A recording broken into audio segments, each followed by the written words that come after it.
Puji Tuhan, saudara kekasih dalam Tuhan.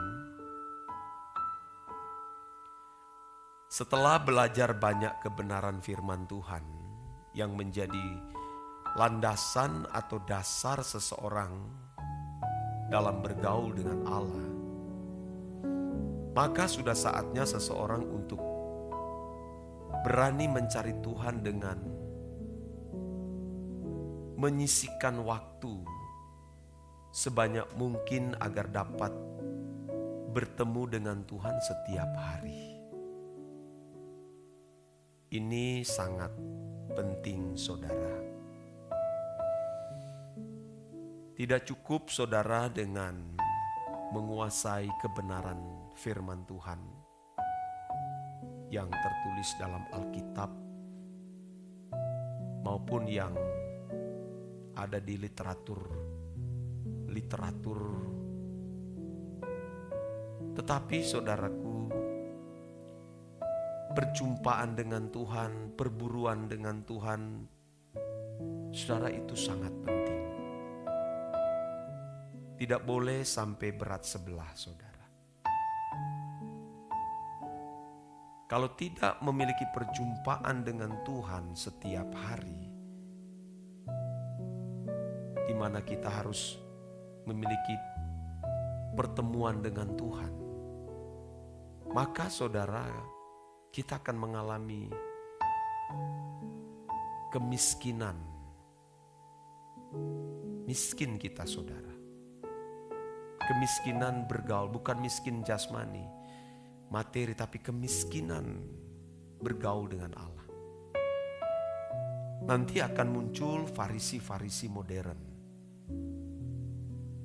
Farisi-farisi modern yang cakap dalam berdebat, cakap menyampaikan pandangan-pandangan teologinya, saudara. Pintar mengupas bahasa asli, pintar menafsirkan dengan teknik-teknik hermeneutika. Tetapi saudara, miskin perjumpaan dengan Allah. Nanti pasti akan nampak dalam perilaku dan tindakannya setiap hari. Itu pasti akan kelihatan. Kalau orang memiliki perjumpaan dengan Tuhan secara pribadi, ya tentu harus didasarkan pada landasan kebenaran firman. Dan perjumpaan dengan Tuhan di ruangan doa, itu akan kelihatan kualitas hidup. Rendah hatinya pasti rendah hati yang tidak dibuat-buat. Lemah lembutnya pasti lemah lembut yang tidak dibuat-buat. Itu akan mengalir dengan sendirinya, natural. Hasil perjumpaan dengan Allah. Akan ada impartasi spirit, pemindahan roh.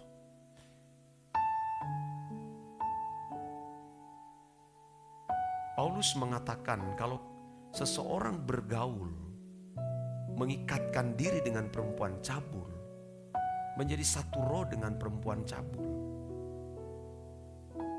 Tapi kalau seseorang mengikatkan diri dengan Tuhan, itu menjadi satu roh, satu gairah, satu spirit, saudara. Nah, banyak orang, saudara, miskin dalam perjumpaan dengan Tuhan. Saya berbicara ini tentu saya dahulu melakukan hal itu, pelaku. Sehingga tidak banyak mengubah orang. Tetapi setelah saya mengerti kebenaran ini, baru saya sadar, saudara. Seperti tadi malam saya sempat melayani di wilayah Manado, kunjungan, saudara. Dan banyak mendengar pembicaraan, percakapan mengenai kehidupan mereka yang diubah melalui sentuhan doa yang dilakukan oleh Bapak Eras. Saya terkagum-kagum. Hidup mereka diubahkan. Tadi perokok, pemabuk, tukang berkelahi antara suami istri. Ketika mengikuti doa pagi setiap hari, saudara, berubah. Disentuh, disengat mereka, saudaraku. Bahkan sampai ada yang berkata, aku kepenuhan roh. Ternyata tidak cukup dengan hanya mendengar suara kebenaran. Tapi kalau pembicara yang menyampaikan suara kebenaran tidak memiliki perjumpaan dengan Tuhan, miskin pertemuan dengan Allah, pendengar tidak akan disengat dengan kebenaran. Tidak mungkin disengat. Bahkan bisa saja dia mendoakan orang yang dirasuki kuasa gelap tidak lepas. Sungguh, saudara. Bisa saja mendoakan orang sakit tidak sembuh. Karena miskinnya perjumpaan dengan Allah. Paulus mengatakan demikian. Kalau seorang mengikatkan diri dengan perempuan cabul, jadi satu roh dengan dia, jadi cabul. Karena pergaulan, saudara. Nah, kalau kita bergaul dengan Allah dalam pertemuan doa, juga setiap hari hidup kita bersih, tulus, kita menjadi satu roh dengan Tuhan. Perasaan Bapa pasti ada di dalam perasaan kita. Apa yang dipikirkan Bapa pasti juga kita memikirkan apa yang dipikirkan Bapa. Nah, ini sangat penting, saudara. Oleh sebab itu, saudara-saudara, kita harus membuat ruang kudus, ruang Maha Kudus di rumah kita masing-masing. Harus punya ruang Maha Kudus masing-masing kita. Terserah saudara mau katakan ini sesat, gak apa-apa. Tapi masing-masing kita harus, selain tubuh kita adalah ruang Maha Kudus, ya. Tapi di rumah kita harus ada ruang Maha Kudus, tempat di mana kita bertemu dengan Tuhan. Kalau tidak, saudara, percaya kita tidak mampu mengubah orang di sekitar kita. Kalau hanya soal berteologi, ya, teolog-teolog barat itu pinter-pinter. Apa sih kita orang Indonesia? Seberapa pinter kita? Tapi orang-orang barat itu teologinya luar biasa, sampai buku tebal-tebal, saudara. Tebal-tebal. Memang begini, bukan hanya 2 jempol, 4 jempol. Tapi apakah orang barat mengalami perubahan? Gereja-gereja di barat nggak sanggup. Karena yang hanya mengolah intelektual, nalar. Bahkan pengalaman-pengalaman supranatural itu diabaikan. Lebih banyak menulis buku. Oh, tentu tidak salah. Tapi pertemuan dengan Tuhan itu tidak boleh diabaikan. Mestinya lebih daripada kita menulis buku, perjumpaan dengan Tuhan. Anda melihat ya, ibu rumah tangga, kalau dia pertemuan dengan Tuhan, kuat dalam doa, rohaninya jauh dari pendeta loh. Saudara, saya sudah melihat lemah lembutnya, kesabarannya, ya, penguasaan diri ketika difitnah, dihina, tidak dihargai. Wah, saudara, saya kasih jempol. Padahal ibu rumah tangga, bukan teolog. Bahkan dia membaca Alkitab.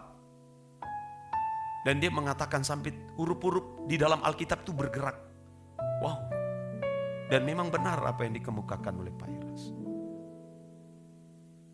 Hidup itu Alkitab. Firman-firman tertulis dalam Alkitab itu hidup tanpa buku-buku referensi loh. Dan herannya orang bisa melakukan itu. Tapi kalau teolog hanya mengandalkan pikiran, nggak diubah. Roh Kudus disampingkan, wah, nggak berubah, saudara. Percaya deh.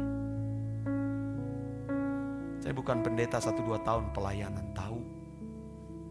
Lihat aja tulisan-tulisan mereka di media sosial. Ketika mereka disinggung, mereka membalas. Pasti saudara. Padahal Pak Era sudah mengajarkan kepada kita. 3D. Diam, diam, diam. Diam, saudara. Itu ciri Rehobot. Ciri di Rehobot begitu, diam. Kita punya Allah Elohim Yahweh pembela kita, saudara. Nggak usah banyak ngomong, buktikan dengan tindakanmu.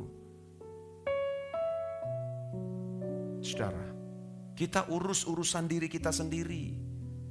Urusan pelayanan yang Tuhan percayakan, urusan jiwa-jiwa yang Tuhan percayakan kepada kita, dan urusan gereja di kita masing-masing. Jangan mencampuri urusan orang lain. Karena orang tidak melihat perkataan kita, lihat hasilmu. Matius pasal 5 ya saudara, ayat yang ke-16 kan. Matius pasal 5 saudara, ayat 16.